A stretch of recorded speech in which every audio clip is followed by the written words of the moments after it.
तो दोस्तों आज हम फिर से आपके लिए लेकर आए हैं देश दुनिया की सभी ताजा बड़ी खबरें। फटाफट एक एक कर विस्तार से आज आपको बताएंगे, तो वीडियो को अंत तक जरूर देखें।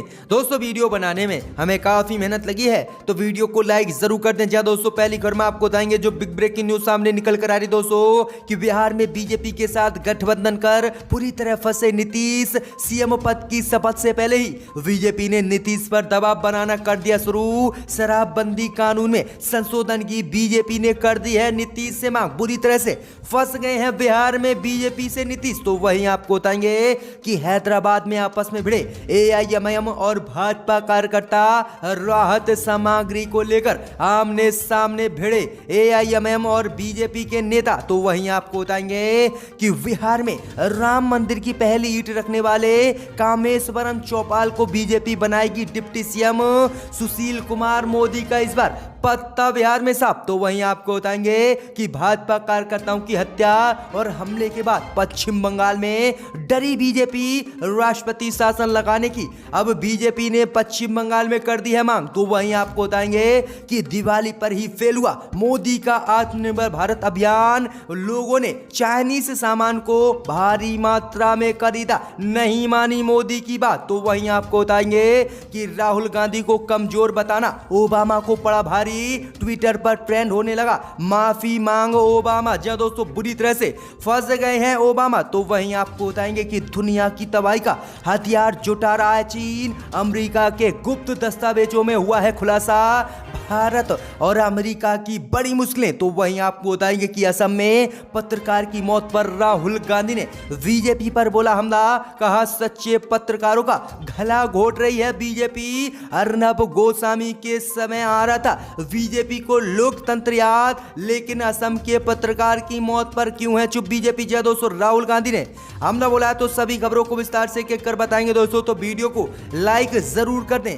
इसी बीच बता दोस्तों पहली खबर की ओर जो बिग ब्रेकिंग न्यूज सामने निकल कर आ रही दोस्तों कि बिहार में बीजेपी के चंगुल में बुरी तरह फंसे नीतीश। सीएम पद की शपथ से पहले ही बीजेपी ने नीतीश पर दबाव बनाना कर दिया शुरू। कहा शराबबंदी कानून में नीतीश करे संशोधन, बीजेपी ने कर दी मांग। जय दोस्तों आपको बता दें कि बिहार विधानसभा चुनाव में इस बार फिर से एनडीए को पूर्ण बहुमत मिला और बीजेपी की तरफ से भी ऑफर नीतीश कुमार को बिहार का अगला मुख्यमंत्री बनाने का दिया गया। वहीं आपको बता दें कि बिहार में अभी मुख्यमंत्री नीतीश कुमार ने सीएम पद की शपथ नहीं ली है। इससे पहले ही बिहार में बीजेपी ने नीतीश पर दबाव बनाना शुरू कर दिया है। वहीं आपको बता दें कि बीजेपी ने नीतीश पर दबाव बनाते हुए ऐलान किया है कि नीतीश कुमार शराबबंदी कानून में बिहार में संशोधन करें और बिहार में शराब बेचने की खुली छूट दी जाए। वहीं आपको बता दें कि उम्मीद जताई जा रही है कि बिहार में नीतीश कुमार तो सिर्फ नाम के सीएम होंगे, काम तो सिर्फ बीजेपी ही बिहार में करेगी। जी दोस्तों ये बड़ी अपडेट आ रही है कि बिहार में बुरी तरह से नीतीश कुमार फंस गए हैं और बीजेपी ही बिहार में राज करेगी और बीजेपी जो कहेगी वो नीतीश कुमार बिहार में करेंगे। वहीं आपको बता दें कि सीएम पद की शपथ लेने से पहले ही दबाव बनाना बीजेपी ने शुरू कर दिया और शराबबंदी कानून में संशोधन की बीजेपी ने मांग कर दी, जिसके बाद बीजेपी की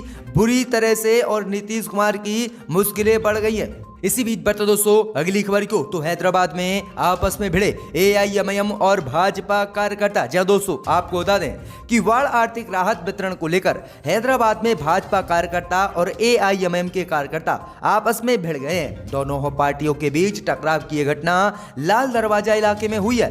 इस दौरान भाजपा कार्यकर्ताओं ने स्थानीय एआईएमआईएम के विधायक पासा कादिर के खिलाफ नारेबाजी की है। वहीं भाजपा कार्यकर्ताओं ने एआईएमआईएम के विधायक पर आरोप लगाए हैं कि पासा उनके इलाके में आर्थिक राहत वितरण नहीं करा रहे हैं और अपने ही क्षेत्र में वह राहत आर्थिक पैकेज जो है जो भी सामान आ रहा है सरकार की तरफ से वह बंटवा रहे हैं, लेकिन जिधर भाजपा के विधायक हैं उस क्षेत्र में ये नहीं बंटवा रहे, जिसके बाद आपस में एआईएमआईएम कार्यकर्ता और भाजपा कार्यकर्ता भिड़ गए हैं और मामले में कई कार्यकर्ताओं के चोट भी आई है और पुलिस मौके पर अब तैनात कर दी गई। तो ये बड़ी अपडेट आ रही दोस्तों हैदराबाद से। इसी बीच बता दोस्तों अगली खबर को तो बिहार में सुशील कुमार मोदी का पत्ता साफ। राम मंदिर की पहली ईंट रखने वाले कामेश्वर चौपाल को बीजेपी बनाएगी बिहार का डिप्टी सीएम। जय दोस्तों आपको बता दें कि बिहार में विधानसभा चुनाव के नतीजे आने के साथ ही सरकार गठन की तैयारी भी शुरू हो गई है। आज एनडीए नेताओं की बैठक होने वाली है। इसमें मुख्यमंत्री पद के लिए नीतीश कुमार के नाम का ऐलान हो गया है। वहीं सूत्रों और मीडिया की रिपोर्ट के अनुसार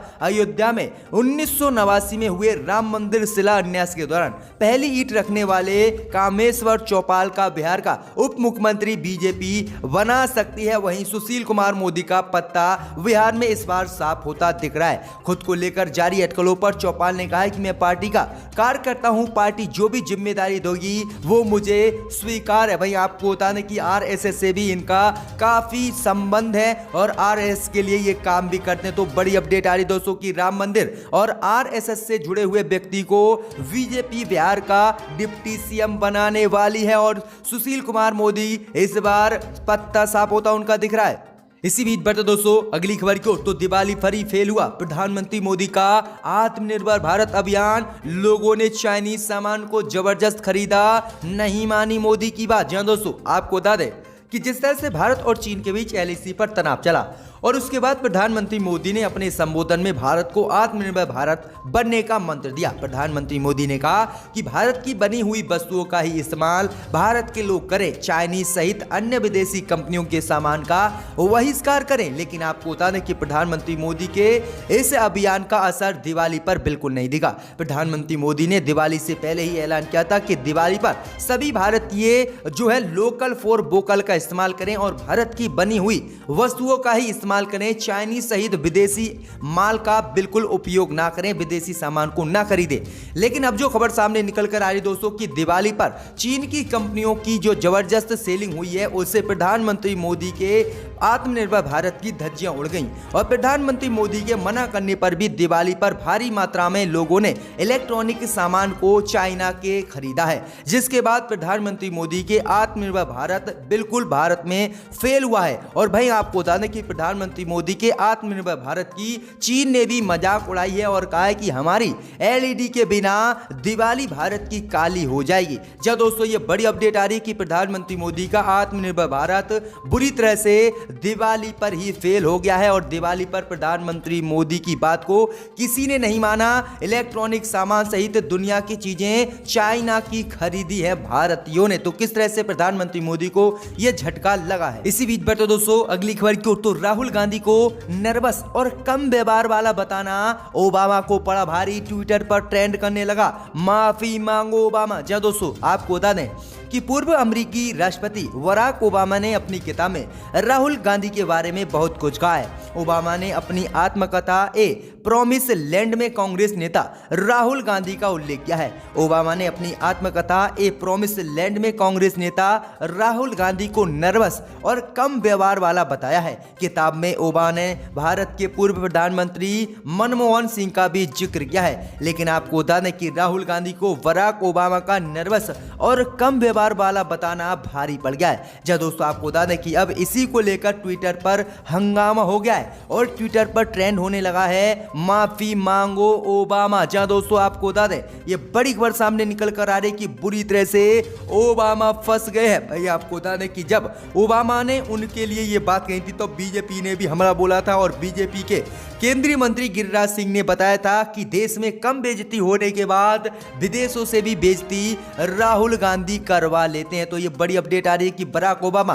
बुरी तरह से फंस गए हैं राहुल गांधी को नर्वस और कम व्यवहार वाला बताकर। इसी बीच बढ़ते दोस्तों अगली खबर की ओर। तो कार्यकर्ताओं की हत्या और बीजेपी अध्यक्ष पर हमले के बाद पश्चिम बंगाल में डरी बीजेपी, राष्ट्रपति शासन लगाने की कर दी है मांग। अगले साल है चुनाव। जी दोस्तों आपको बता दें कि पश्चिम बंगाल में बीजेपी कार्यकर्ताओं की हत्या और उन पर हो रहे हमलों के बाद बीजेपी पश्चिम बंगाल में बुरी तरह से डर गई है। बीजेपी ने राज्य में राष्ट्रपति शासन लगाने की मांग कर दी है। राज्य में अगले साल विधानसभा के चुनाव होने हैं। इन चुनावों में बीजेपी ने ममता बनर्जी की पार्टी तृणमूल कांग्रेस को पूरी तरह से घेरने की तैयारी भी कर ली है। वही आपको बता दें कि बीजेपी लगातार ममता बनर्जी पर हमला करती रही है। कल बंगाल में बीजेपी अध्यक्ष दिलीप घोष के काफिले पर भी हमला हुआ था, जिसके बाद बुरी तरह से बीजेपी पश्चिम बंगाल में डर गई है और उन्होंने कह दिया कि अगर पश्चिम बंगाल में ममता बनर्जी का शासन रहा तो किसी भी कीमत पर नहीं जीत पाएगी भाजपा। इसलिए भाजपा ने चुनाव से पहले ही राष्ट्रपति शासन लगाने की पश्चिम बंगाल में मांग कर दी है। इसी बीच बढ़ते दोस्तों अगली खबर को, तो जीतनराम मांझी ने बीजेपी की बढ़ाई मुश्किलें, बिहार चुनाव में किया दावा, गठबंधन के लिए दूसरी पार्टियों से आ रहे हैं फोन, डिप्टी सीएम का भी दे रहे हैं ऑफर। जी दोस्तों, आपको बता दें ये बड़ी खबर सामने निकल कर आ रही दोस्तों कि बिहार चुनाव के नतीजे जिस तरह से आए हैं सामने निकलकर, और एक बार फिर से एनडीए की सरकार बिहार में बनी। इससे पहले ही बड़ी खबर सामने निकल कर आ रही दोस्तों कि हिंदुस्तानी आवाम मोर्चा के प्रवक्ता दानिश रिजवान और जीतनराम मांझी ने बिहार में बड़ा दावा किया है। उन्होंने कहा है कि हमारे पास दूसरे पार्टियों से फोन आ रहे हैं और कह रहे हैं कि गठबंधन कर लो, हम तुम्हें डिप्टी सीएम का पद भी देंगे। वहीं आपको बता दें कि जीतनराम मांझी ने कहा कि हम किसी भी कीमत पर बीजेपी और जेडीयू को नहीं छोड़ेंगे। इनके नेतृत्व में हमने बिहार का चुनाव लड़ा और इसीलिए ही हम इसी के साथ रहेंगे। वहीं आपको बता दें कि बिहार विधानसभा चुनाव में तेजस्वी यादव को कुल 12 सीटों की जरूरत है। वहीं आपको बता दें कि 4 सीटें हिंदुस्तानी आवाम मोर्चा ने जीत रखी हैं, 4 सीटें बीआईपी के पास हैं और 5 सीटें असदुद्दीन ओवैसी की पार्टी एआईएमएम के पास हैं। अगर ये तीनों ही पार्टी राजद कांग्रेस के साथ आ जाती हैं तो बिहार में इनकी सरकार बनना तय है। लेकिन एनडीए में अभी जीतनराम मांझी ने रहने का दावा किया है। तो ये बड़ी अपडेट आ रही दोस्तों कि बिहार में कभी भी बीजेपी और जेडीयू की गठबंधन वाली सरकार गिर सकती है। इसी बीच बढ़ते दोस्तों अगली खबर की ओर, तो दुनिया की तबाही का हथियार जुटा रहा चीन, अमेरिका के गुप्त दस्तावेजों में हुआ है खुलासा, भारत की भी बढ़ सकती है मुश्किलें। जी दोस्तों, आपको बता दें कि दुनिया भर में शांति का राग अलापने वाला चीन पूरी पृथ्वी के विनाश का हथियार बनाने में जुट गया है। चीन अपनी परमाणु सेना को मजबूत बनाने के लिए बड़े पैमाने पर प्लूटोनियम यूरेनियम के प्लांट का विस्तार कर रहा है। अमेरिका के गुप्त दस्तावेज से ये खुलासा हुआ है। चीन की ये पूरी योजना बेहद सीक्रेट है और महाविनाशकारी है। चीन अपनी मिसाइलों और बम्बर्स में बड़े पैमाने पर परमाणु वारहेड लगाने की योजना पर काम कर रहा है, जो दुनिया के लिए खतरा है। अगर एक भी चीन ने छोड़ दिया तो पूरी पृथ्वी तबाह हो सकती है और पूरी दुनिया को चीन खत्म कर सकता है। तो बड़ी अपडेट आ रही है कि दुनिया की तबाही का हथियार बनाने में चीन जुट गया है, जिसके बाद भारत सहित अमेरिका अब चीन से कांप रहे हैं और झटका दे सकता है चीन। इसी बीच बढ़ते दोस्तों अगली खबर को, तो असम में पत्रकारों की मौत पर राहुल गांधी ने बीजेपी पर बोला हमला, कहा सच्चे पत्रकारों का गला घोट रही है देश में बीजेपी। जी दोस्तों, आपको बता दें कि जिस तरह से अर्नब गोस्वामी के मामले में पूरी बीजेपी पार्टी ही अर्नब गोस्वामी का साथ देने लगी और संविधान और लोकतंत्र का हवाला देने लगी। इस बीच खबर सामने निकल कर आ रही कि जिस तरह से अर्नब गोस्वामी के समर्थन में पूरी बीजेपी उतरी, तो वहीं अब असम में पत्रकार की मौत हुई है, जिसको लेकर राहुल गांधी ने बीजेपी पर हमला बोला है। कांग्रेस नेता राहुल गांधी ने असम के पत्रकार भराग भुइया की हत्या के मामले पर बीजेपी पर निशाना साधा है।